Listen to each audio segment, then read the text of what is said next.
Hai, Assalamualaikum warahmatullahi wabarakatuh.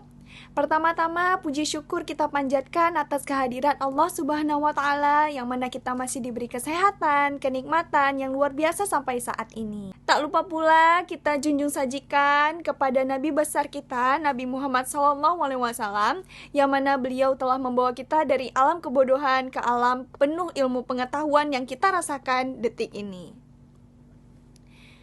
Yang terhormat kepada Ibu Yuli selaku dosen mata kuliah Strategi Belajar Mengajar. Terima kasih Ibu sudah hadir pada hari ini. Dan teman-teman sekalian, terima kasih juga sudah hadir pada hari ini. Untuk mempersingkat waktu, saya akan memperkenalkan diri. Saya sendiri Rayyan Alia Ismet, selaku moderator dan pemateri kedua, dan rekan saya Siti Raihan selaku pemateri pertama. Di sini kami akan mempresentasikan hasil kerja kami yang berjudul Examples Non-Examples. Nah, apa sih examples non-examples itu? Untuk itu, saya serahkan kepada rekan saya, Siti Raihan, untuk menjelaskan apa itu examples non-example. Kepada Siti Raihan, saya persilahkan. Nah, di sini saya Siti Raihan akan menjelaskan bagaimana sih yang dimaksud dengan examples non-examples. Jadi, example non-examples adalah mode pembelajaran yang memberikan contoh berupa gambar yang bermuatan masalah untuk dianalisis, kemudian dideskripsikan dan disimpulkan oleh para peserta didik. Seperti yang diungkapkan oleh Komalasari, bahwa examples non-examples ini adalah model pembelajaran yang mengajari murid terhadap permasalahan yang ada di sekitar melalui analisis gambar-gambar atau berupa contoh-contoh, foto, dan kasus yang bermuatan masalah. Nah, metode ini menggunakan gambar secara langsung atau gambar yang ditampilkan menggunakan infokus ataupun proyektor yang ditampilkan oleh para guru. Yang gunanya, gambar itu bisa dilihat secara langsung oleh para siswa. Jadi, siswa akan lebih mudah memahami permasalahan yang disajikan dalam gambar itu. Kemudian setelah siswa memahami permasalahan itu, kemudian peserta didik dimintai untuk menyimpulkan apa sih isi dari gambar yang telah mereka lihat tadi dan mempresentasikan hasil kesimpulan yang telah mereka amati dari gambar itu. Nah, ada 4 pengertian examples non-examples menurut para ahli. Yang pertama, menurut Buell, examples non-examples adalah teknik yang dipakai guru dalam pengajaran yang bertujuan agar siswa lebih paham tentang diskusi definisi konsep. Yang kedua, menurut Huda, examples non-examples menurut Huda adalah pembelajaran yang memanfaatkan gambar sesuai perangkat untuk penyampaian materi ajar yang bertujuan agar siswa mampu belajar dengan pola pikir yang kritis. Yang ketiga, menurut Shaimin, yaitu pembelajaran yang bertujuan untuk melatih kepekaan siswa terhadap suatu masalah. Ini bisa dicapai dengan cara menyajikan contoh gambar ataupun isu yang sedang beredar. Kemudian, guru akan membimbing siswa dalam mengidentifikasi masalah dan juga mencari bagaimana sih cara pemecahan masalah tersebut. Dan yang keempat, menurut Rostiyah, seperti pengertian menurut para ahli yang lain, menurut Rostiyah, examples non-examples adalah menyajikan gambar yang dipasang di dinding atau bisa menggunakan LCD. Kemudian setelah gambar itu diamati, para siswa juga diminta untuk berpikir kritis dan membuat suatu kesimpulan dalam penyelesaian masalah itu sendiri. Selanjutnya ada prosedur ataupun langkah dalam metode model pembelajaran examples non-examples. Yang pertama, guru mempersiapkan gambar. Maksudnya di sini, gambar yang digunakan tentunya merupakan gambar yang relevan terhadap materi yang ingin dibahas dan sesuai dengan kompetensi dasar yang diharapkan. Tahap kedua, yaitu bisa dengan menempelkan gambar ataupun poster. Jadi, pada tahap ini, gambar bisa ditempelkan di papan tulis ataupun bisa ditunjukkan secara langsung menggunakan proyektor ataupun infokus.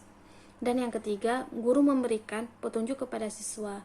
Nah, setelah guru memberikan petunjuk, di sini guru akan membiarkan para siswa meneliti dan menelaah secara seksama pada gambar yang telah disajikan. Yang keempat, kelompok memecahkan hasil diskusinya.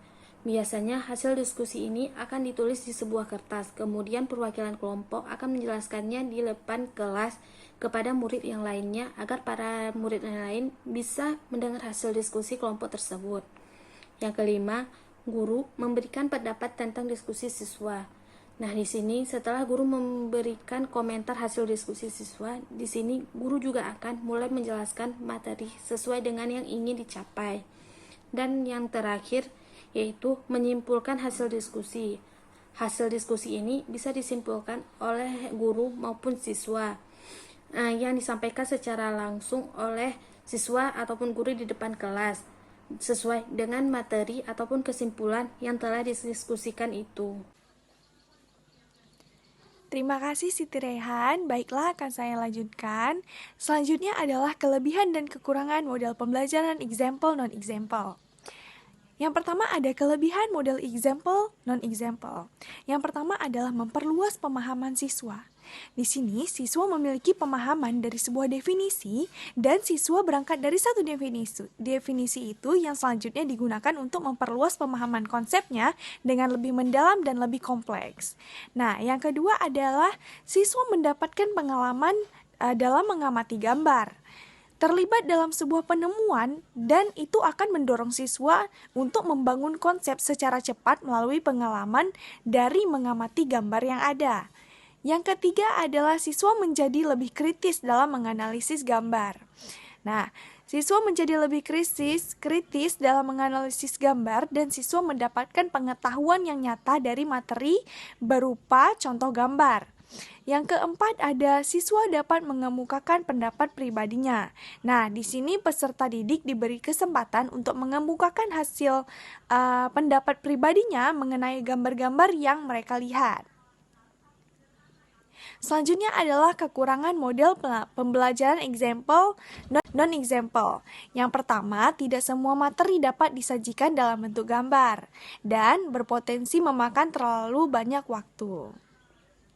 Nah, selanjutnya saya akan putar video pendek mengenai langkah-langkah model pembelajaran example non-example. Simak videonya ya sampai habis.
Jadi kesimpulannya, dengan menggunakan imajinasi siswa bisa terlatih untuk bermimpi tanpa batas.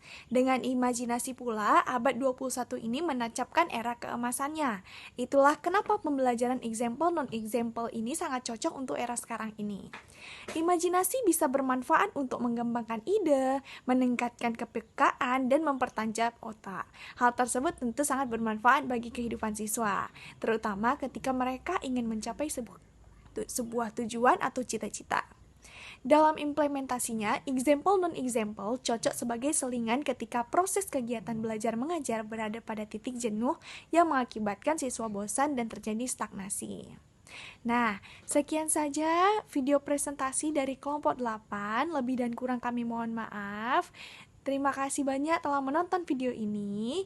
Assalamualaikum warahmatullahi wabarakatuh.